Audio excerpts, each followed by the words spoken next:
Hola queridas Mercedes y aprendices de bruja, ¿cómo estáis? Espero que estéis cuidándoos mucho, manteniendo mucho vuestra salud física, mental y emocional, que ahora es lo que toca. Hoy os traigo el segundo vídeo de esta serie de historia de la magia que nos hemos sacado de la manga. En el vídeo pasado hablamos de la concepción de la magia en la Edad Media, así como un poco en general, y me centré sobre todo en la magia del folclore, del pueblo llano, así que hoy nos vamos a la otra parte. Vamos a la magia instruida, la de los libros, la de los sabios, la de los magos dispuestos a devorar libros y sacar de ellos las propiedades secretas de las plantas, de los astros y de las piedras, y de otras cosas, también dispuestos a encontrar la forma de invocar a ángeles y a demonios. Si no habéis visto la primera parte, ya estáis tardando, que os ayudará un montón a entender esta segunda parte, y si ya la habéis visto, pues quedaos conmigo que empezamos.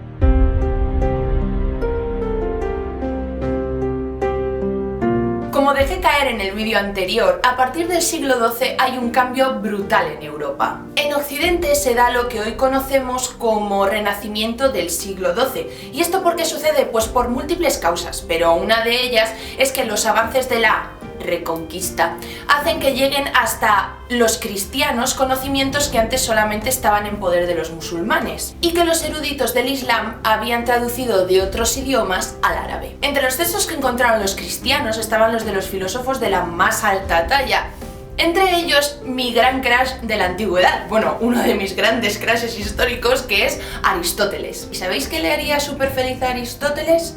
¡Exacto! Que os suscribierais, que le dierais a like y comentarais este vídeo. Las ideas aristotélicas pusieron el mundo del aprendizaje patas arriba y propiciaron una nueva forma de ver el conocimiento como algo que se podía estudiar de forma más estructurada y metódica. Junto con esta bomba de relojería que fue el hallazgo de Aristóteles, llegaron un montón de tratados de muchísimas otras disciplinas, lo que propició una intensísima labor de traducción de estas obras en los lugares de frontera, como por ejemplo en Toledo. Y entre estos no podían faltar los tratados de magia. Esto llevó a un aumento súper dramático de la circulación de textos mágicos por Europa, que además podían ser leídos cada vez por más y más gente gracias al nacimiento de las universidades y al acceso de los laicos a la educación. Estos tratados venían de tradiciones griegas, árabes y judías que fueron adaptando sus rituales sobre todo al monoteísmo árabe. Estos tratados de magia venían de tradiciones griegas, árabes y judías que a su vez habían adaptado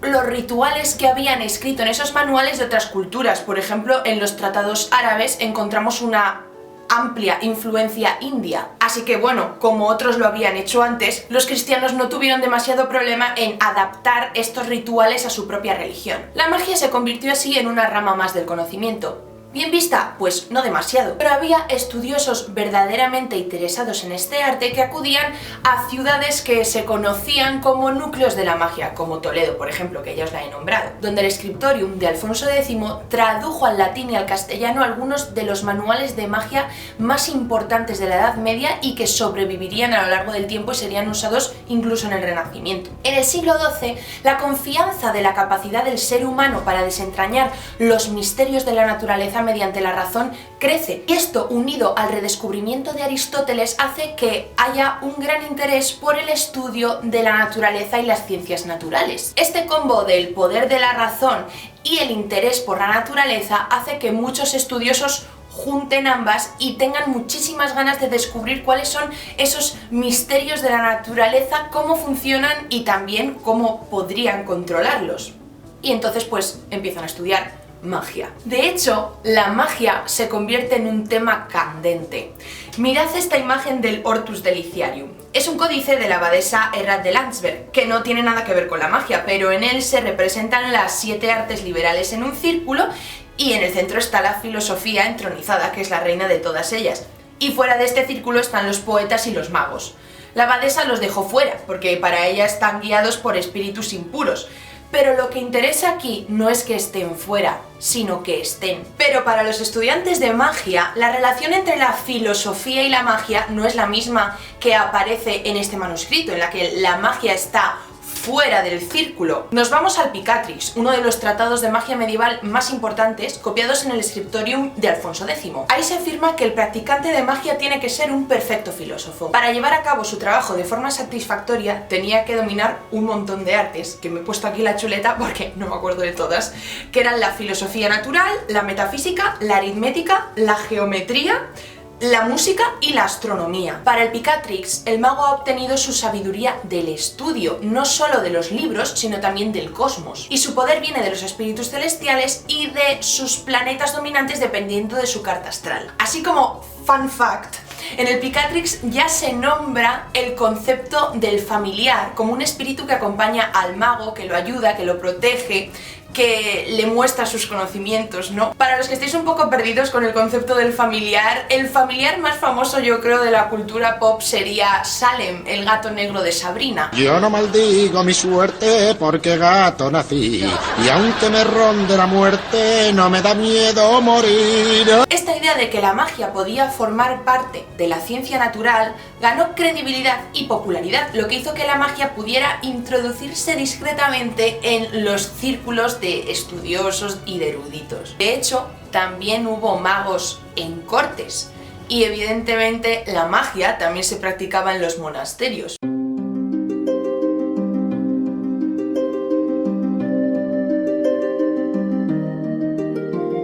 Cuando la magia se entendió como una disciplina de estudio que se podía aprender gracias a libros y maestros, pues la peña empezó a hacer divisiones de tipos de magia que yo no tengo muy claras porque yo creo que es que ellos tampoco las tenían muy claras. Puede que la más inofensiva de todas sea la magia natural, o esa magia que estudia los procesos naturales que son maravillas que no comprendemos pero que siguen siendo naturales, es decir, que siguen siendo virtudes dadas por Dios, como por ejemplo el paso de un renacuajo a una rana. No lo comprendemos, es una transformación, pero sabemos que existe y que nadie tiene que hacer nada para que eso suceda, o sea, lo hace Dios. Así que, pues, no problema. Entre los textos mágicos árabes y grecorromanos que fueron traducidos al latín, también había obras que otorgaba propiedades mágicas naturales a piedras, plantas, partes de animales e incluso a cuerpos celestiales. Un ejemplo maravilloso de esto es el lapidario, una vez más producido por el Scriptorium de Alfonso X. No se nota nada que soy súper fan del favor que nos hizo Alfonso X a los amantes de lo esotérico. Bueno, en general, y el favor que nos hizo a todos con su existencia. Bueno, pues el lapidarium es un monográfico de las propiedades de los minerales en función de la influencia que ejercen sobre ellos los astros. Es súper completo, se explica el nombre de la piedra, su origen, sus propiedades, su naturaleza, cuál es el momento en el que tienen más poder. Pero a ver, stop.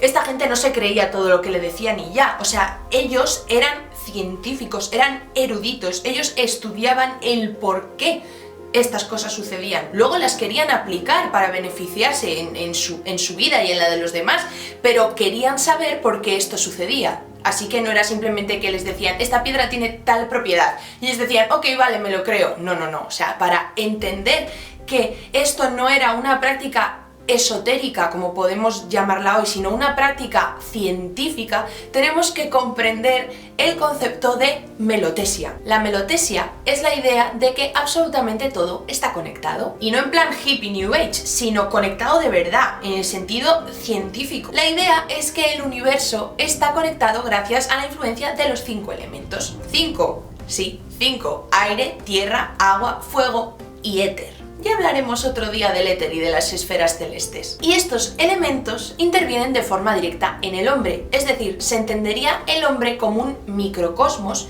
reflejo del macrocosmos exterior. Así que estaríamos a merced del mundo y también a merced de los elementos. Por eso se explicarían, por ejemplo, los cambios de comportamiento dependiendo de la fase de la luna o los diferentes caracteres que podemos tener dependiendo de nuestro signo zodiacal.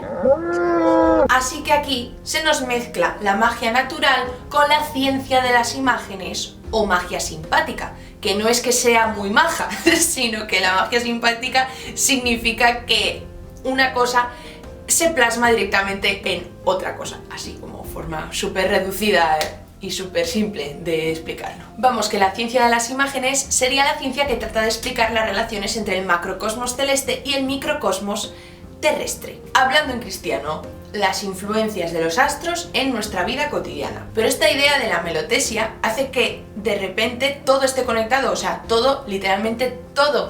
Al aire se le asignan espíritus, a los vientos también, a las plantas, al mar, a la tierra, a los cuerpos celestiales y también a las bóvedas celestes. De hecho, los días y las horas también tendrían ciertos poderes y se empiezan a desarrollar nombres de ángeles que podrían ayudarte en cierta tarea. Por ejemplo, Acimor, ángel asociado a Marte, podría ayudarte a hacer que dos personas se enamoren o incluso hablar con los muertos. ¿Qué tiene esto de relación? Yo qué sé, preguntádselo a los medievales. Y esta forma de utilizar los ángeles para beneficio propio es la magia angelical, que es una forma de cristianismo practicado muy freestyle, pero muy freestyle. Consiste en persuadir a los ángeles para que te den beneficios, poder y conocimientos. De hecho, era una práctica muy extendida entre los clérigos y se decía que los ángeles podían proporcionar conocimiento inmediato de las 7 artes liberales. Pero para conseguirlo, el cuerpo y el alma tenían que estar puros, así que el practicante tenía que llevar prácticas y rituales súper ascéticos durante meses. Era muy duro. Puede que el tratado medieval más importante acerca del tema sea el Ars Notoria, escrito en Italia en el siglo XII. Pero claro, hay gente que dice, vale, convocar ángeles está muy bien, pero ¿qué pasa si convocamos demonios? Y el arte de convocar demonios para beneficio propio es la necromancia.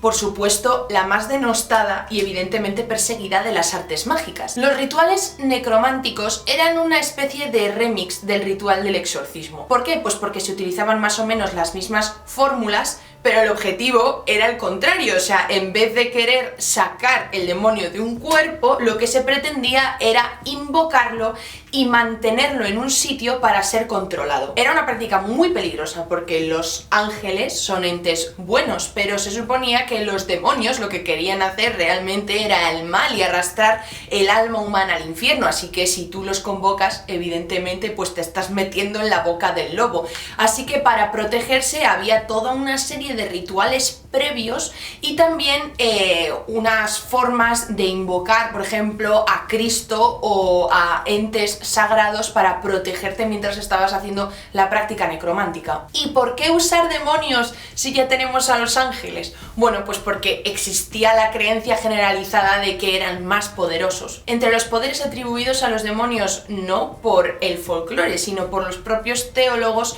eran el conocimiento, la capacidad de mover cosas súper rápido, en plan telequinesis, y también crear ilusiones. Sobre todo estas prácticas se utilizaban para hacer amarres de amor. Muy mal, chicos, no hagáis amarres de amor. Aunque puede que la parte más interesante de la necromancia no sea este lado oscuro, sino su parte subversiva. Y es que algunos textos aseguraban que los demonios podían ser excelentes compañeros y maestros. En todo caso, está claro que las personas que utilizaban la necromancia no solo estaban desencantados con las prácticas de magia más comunes, sino también con la religión. No tienes demasiado miedo al infierno si convocas a un demonio que trabaje para ti. Y lo más curioso es que la mayor parte de los practicantes de necromancia eran del clero, porque para practicar necromancia había que tener un profundo conocimiento de latín y de la liturgia. Así que, no sé, me parece muy interesante que precisamente esta parte de la magia que se suponía que trataba con demonios fuera mayormente practicada precisamente por personas del clero.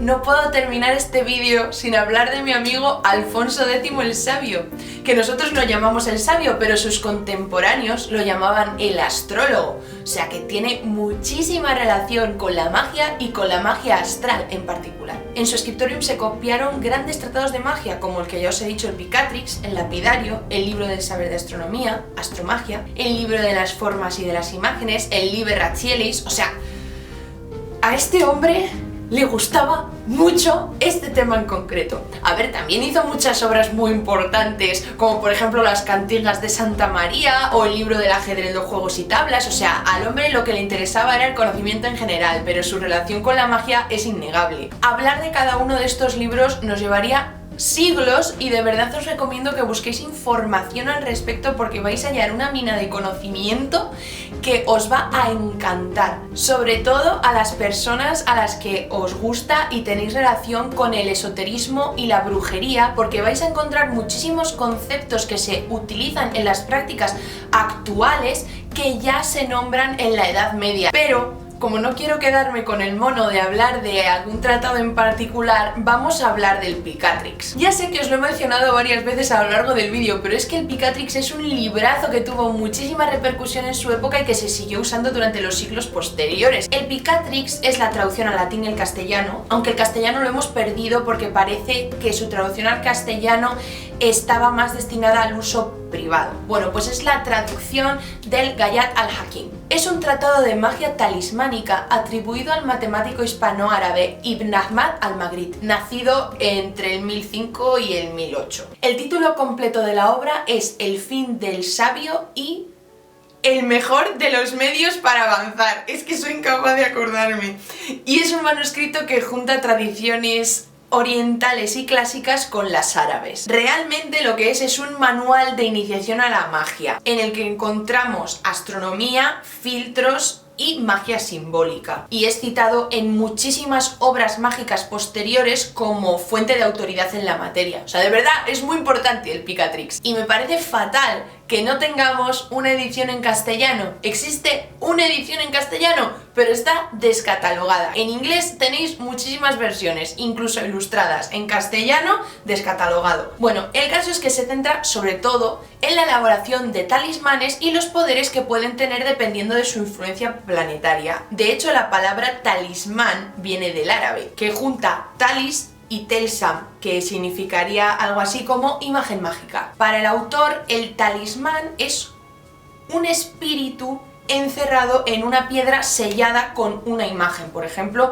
pues un animal, un sigilo, una letra, lo que sea, y cargado de energía concreta en un momento concreto para un fin concreto. En él encontramos muchísimas reflexiones filosóficas sobre la magia astral, pero como buen manual, pues también tiene sus recetitas y sus ritos como este. Cuando está la luna en el 13º grado de Escorpión, hay que ponerse en algún sitio con espeso arbolado y muchas aguas, trazar en el suelo una forma cuadrada y extender sobre ella hojas de nogal, hojas de membrillo y de aldiza que se rociarán con agua de rosas. Luego se ponen ante unos 7 braseros de plata donde se coloca el aloe fresco, la resina y el olíbano que se pueda. Después hay que vestirse con ropa blanca sin ninguna marca ni bolsillo y poner ante uno 2 botes de cerámica llenos de agua y proveerse de una copita para trasvasar uno a otro por detrás de la espalda. Cada vez que se pone de uno en otro se hace también la recíproca. Después le ofreces tu sacrificio, algo que le esté atribuido. Entonces hay que adelantarse y hacer 4 prosternaciones diciendo en cada una Sarafija, Sarafija. Luego hay que sentarse y volver a echar aloe, olíbano y resina en los braseros. Después hacer 4 prosternaciones más, que entonces se ve una figura de constitución perfecta que te habla y a la que se le piden las cosas que se quieren y que se consiguen. Como veis, el occidente medieval no era tan uniforme en sus prácticas y en sus creencias como nos hacen creer. Como siempre, os animo a que busquéis por vuestra cuenta. De verdad, es un tema amplísimo que de verdad que no da para tratar en un vídeo, ni en 2, ni en 3, y que creo que os puede gustar muchísimo, tanto a personas que estéis relacionadas con el mundo de lo esotérico como las personas que estéis completamente fuera de esto y os interese por cualquier cosa. Buscando e investigando sobre aspectos un poco marginales de la sociedad medieval, podemos ver todos los misterios y las particularidades que guarda para nosotros la Edad Media. Espero que os haya gustado este vídeo y nos vemos en el siguiente. ¡Adiós!